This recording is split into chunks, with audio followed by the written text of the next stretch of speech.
বাদশা সাদ্দাদের ইতিহাস আমরা জানি। দুনিয়ার ভিতরে জালেম বাদশা ছিলেন, দুনিয়ার ভিতরে বিশাল বড় বালাখানা তৈরি করেছিলেন। এমন কোন জান্নাতের নাজ নিয়ামত নাই দুনিয়ার ভিতরে সে করে নাই। এগুলা করছে কেমনে? এলাকার ভিতরে সুন্দরী, রূপসী, যৌবনা, সুশ্রী সুন্দরী মেয়েদেরকে ধরে আনছে, ধরে এনে তার জান্নাতের হুর বানাইছে। যত ঘর বাড়ি ছিল, যাদের বাড়িতে যত স্বর্ণ মুদ্রা ছিল, যত স্বর্ণের অলংকার ছিল, সব ছিনতাই করে আনছে। আনার পরে ওই জান্নাতের ভিতরে বড় বড় করে সুন্দর করে জিনিস বানায় রাখছে। সে দেখাইতে চাইছে যে এই দুনিয়াতেও আমি একটা জান্নাত তৈরি করলাম। জান্নাতিন তাজরি মিন তাহতিহাল আনহার, রব যেমন ঘোষণা করেছেন জান্নাতের তলদেশ দিয়ে শরবতের নহর জারি থাকবে, শরাবের নহর জারি থাকবে, দুধের নহর জারি থাকবে। ঠিক বাদশা সাদ্দাত এমন করেই নহরের প্রবাহিতর ব্যবস্থা করেছিলেন। এত সুন্দর করে বানানোর পরেও বাদশা সাদ্দাত কিন্তু ওই জায়গা উদ্বোধন করতে পারেনি। পারছে? জোরে বলেন। ইতিহাস আমরা কম বেশি জানি। যেদিন যাইতে আরম্ভ করেছে, মালাকুল মউত বৃদ্ধ একজন মানুষের সুরত ধরে সাদা পোশাক পরে বাদশা সাদ্দাতের ঘোড়ার সামনে যায় দাঁড়াইছে। ঢোল তবলা বাজাইতে বাজাইতে যায়। সামনে যখন দাঁড়াইছে, ও বাদশা দাঁড়াও, একটু কথা আছে। বাদশা সাদ্দাতের সেনাপ্রধান মেজাজ খারাপ হয়ে গেছে। মিয়া, বুড়া সরে যাও, এখন কথা বলার তোর সাথে সময় নেই। বুড়াকে মনে কিয়ানি করতেছে না। বুড়া মানুষ কয়, বাবা একটু কথা বলতে চাই বাদশার সঙ্গে। না, কয় সময় নেই, সরে যান। যখন বাদশার কাছে গেছে, মালাকুল মউত শুধু ডাক দিয়ে কয়, ও বাদশা সাদ্দাত, ঘোড়ার উপরেই থাক, তোর কানটা খালি আমার মুখের কাছে লাগায় দে, একটা কথা একটু তোরে শোনায় দেই।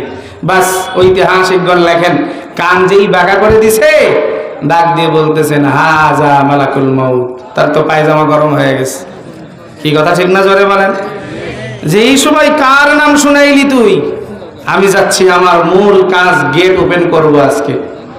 ও আজরাইল, আমার 2 মিনিট সময় দাও, আমার 1 মিনিট সময় দাও।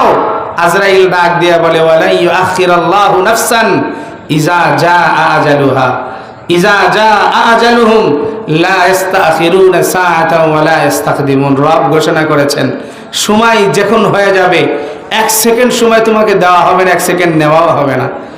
যথা সময় তোমার রূহ কবজ করা হবে, ও বাচ্চা লাভ নাই চিল্লা চিল্লি করে, তোমার সময় শেষ। তাই একটা বার শুধু আমার জান্নাতটা একটু উকি দিয়ে নজর দিয়ে দেখতে চাই। তাফসীরের কিতাবে আসছে, এই বাদশা সাদ্দাত যদি আজরাইলের কাছে এত আকুতি মিনতি না করে একটাবার যদি শুধু রবকে ডাক দিয়ে বলতেন, আল্লাহ বলেন আমি আল্লাহ ওর জিন্দেগির গুনাহ মাফ করে ওর জন্য সব খুলে দিতাম।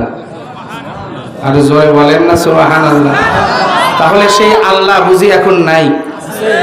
বুড়া হয়ে গেছে, শক্তি কমে গেছে আল্লাহ। হ্যাঁ, আল্লাহ মনে হয় শক্তি আগের মতো নাই? আছে না নাই? জোরে বলেন। রব বলেন, আল্লাহু বিকুল্লি শাইইন আলিম, ইন্নাল্লাহা আলা কুল্লি শাইইন কাদির। জায়গায় জায়গায় বলছেন আল্লাহ, আমি আল্লাহ যেমন আগেও ছিলাম এমনই আছি, আজীবন থাকবো। এ নাফরমান, আমি আল্লাহ চাইলে তোমাদেরকে তুড়ি মেরে 1 মুহূর্তের ভিতরে শেষ করে দিতে পারি, কিন্তু দেই না কেন জানো? মুহাদ্দিসিন ইকরামগণ বলেন, 1 নাম্বার নবীজি দোয়া করে গেছেন, এই দোয়ার কারণে আল্লাহ আসমান জমিন এখনো টিকায় রাখছে। আরেকটা নাম্বার কারণ মুহাদ্দিসিন ইকরামগণ বলেন, আজকে এলাকায় সমাজে মাদারিসে দ্বীনিয়া প্রতিষ্ঠিত হয়েছে, যেখানে মাসুম তালেবে ইলমরা রাত 3টা 3:30টার সময় ঠান্ডার ভিতরে উঠে ওযু করে তাহাজ্জুদ পড়ে সবার জন্য দোয়া করে, কোরআন নিয়ে নামাজের আগে বসে যায়। যে সময় মানুষ, হে যুবক, সারা রাত্র তুমি অপরাধ করেছো, সারা রাত্র মোবাইলে নেকেট ছবি দেখেছো, টিভির ভিতরে গান বাজনা দেখেছো, যেই সময় তুমি আরামের ঘুমে ঘুমাইতেছো, ঠিক ওই সময় তালেবে ইলমগুলা উঠে রবের কুদরতি পায়ে সিজদা দেয়, তারা কোরআন নিয়ে বসে। রব বলেন, এই জন্য তোদের অপরাধ করার পরেও তোদেরকে কিছু বলি না, একমাত্র মাসুম তালেবে ইলমের কারণে। আল্লাহু আকবার। জোরে বলেন। কি কথা ঠিক না? জোরে বলেন ভাই। তাহলে এই দুনিয়ার জিন্দেগিতে মাদ্রাসা কায়েম হয়েছে, এটা এলাকার জন্য সুবর্ণ সুযোগ। যে এলাকায় মাদ্রাসা আছে ওই এলাকার জন্য এটা রহমত। কি কথা ঠিক না? জোরে বলেন। আগেকার দিনে আমাদের উস্তাদ, আমাদের আকাবের মাদ্রাসা ছিল না এলাকায়, বহু দূর সফর করে করে তারা দিন শিখতে গেছে। তারা অনেক মাইলকে মাইল সফর করে দিন শিখছে, কিন্তু এখন তো আমাদের সুযোগ এসে গেছে, হাতের ডগায় মাদ্রাসা, বাড়ির কাছে মাদ্রাসা, এরপরেও মোটেও মাদ্রাসায় আমরা আসতেই চাই না। কি কথা ঠিক না জোরে বলেন? মাদ্রাসামুখী মোটেও হতেই চাই না। আবার অনেকেই আবার বলে যে মাদ্রাসায় পড়ায় কি করব, দুনিয়াবি কোনো সরকারি সার্টিফিকেট নাই, কিছু নাই। মিয়া, সরকারি সার্টিফিকেট নিয়ে তুমি কয়দিন চেয়ারে বসে সম্মান পাও?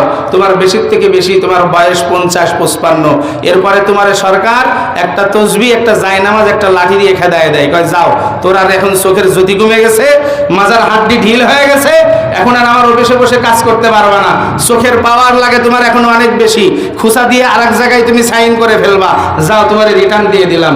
তুমি এখন যেই সরকারি চাকরি তোমার আজকে শেষ, কালকে যাবা, তোমার আর কেউ স্যার বলে ডাকবে না। কথা মনে হয় বুঝাইতে পারি নাই? রিটায়ার হওয়ার পরে অফিসে গেলে আর কেউ স্যার কয়?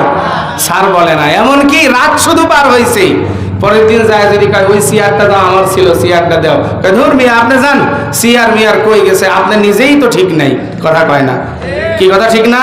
তাহলে দুনিয়ার সার্টিফিকেট নিয়ে বয়স যত বাড়বে, দুনিয়ার ভিতরে যদি কোরআনের স্পর্শ তোমার ভিতরে না থাকে, যদি আলেমের সোহবতের জ্ঞান যদি না থাকে, তাহলে দুনিয়ায় যত দিন যাবে তত তুমি মানুষের কাছ থেকে দূরে সরে যাবা। আর যদি কোরআন সিনায় থাকে, বয়স যত বাড়বে মানুষ তত তাকে সম্মান করে।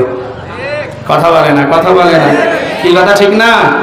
চরমনাইয়ের পীর সাহেব হুজুর এলাকায় যখন আসে, আমরা তো সবাই চেষ্টা করি যে যাই হুজুরের একটু খেদমত করি। কি এমন চেষ্টা করি কি করি না?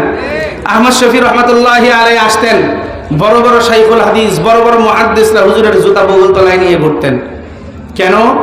এটা শাইখুল হাদিস আল্লামা আহমদ শফির বরকত আর ক্যাডিট না, এটা চরমনাইয়ের পীর সাহেবের ক্যাডিট না, এটা ক্যাডিট সিনার ভিতরে আছে কোরআন। কথা ঠিক না বেঠিক জোরে বলেন? সিনায় আছে কি? কোরআন। এই কোরআন তারে সম্মানিত করেছে, নবীর আদর্শ তাকে সম্মানিত করেছে। আজকে এই সম্মান যদি পেতে চাও, তাহলে কোরআন আর নবীর আদর্শের বাইরে চললে কখনো সম্মান পাওয়া যাবে না। ঠিক না বেঠিক জোরে বলেন?